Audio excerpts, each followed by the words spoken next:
Genesis chapter 2. Thus the heavens and the earth were completed in all their vast array. By the seventh day, God had finished the work he had been doing. So on the seventh day, he rested from all his work. Then God blessed the seventh day and made it holy, because on it he rested from all the work of creating that he had done. Adam and Eve. This is the account of the heavens and the earth when they were created, when the Lord God made the earth and the heavens.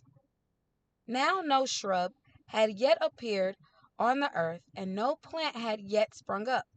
For the Lord God had not sent rain on the earth, and there was no one to work the ground.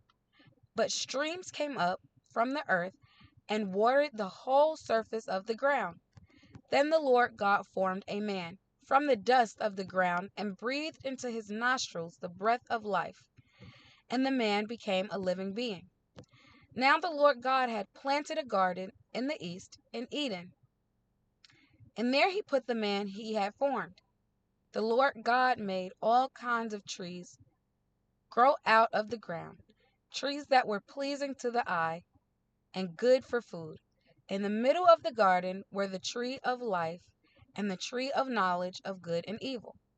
A river watering the garden flowed from Eden. From there it was separated into four headwaters. The name of the first is the Pishon. It winds through the entire land of Havilah,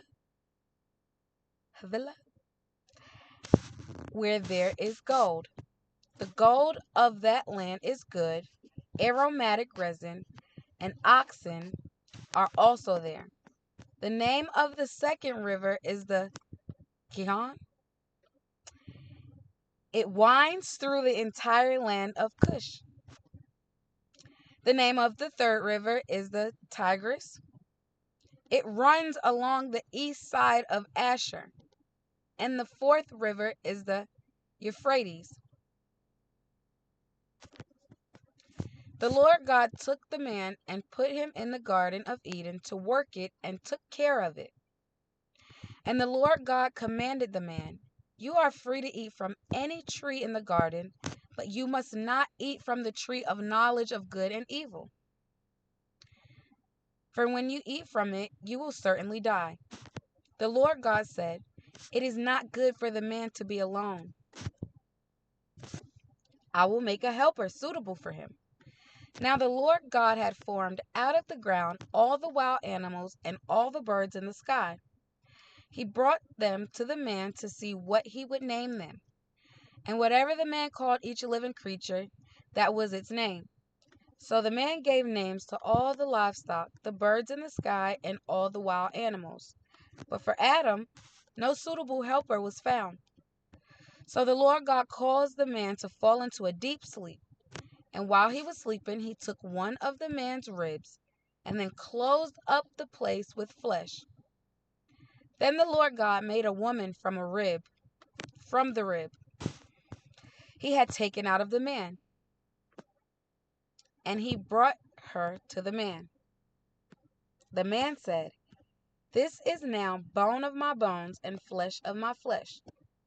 She shall be called woman,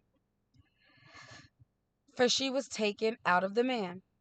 This is why a man That is why a man leaves his father and mother and is united to his wife, and they become one flesh."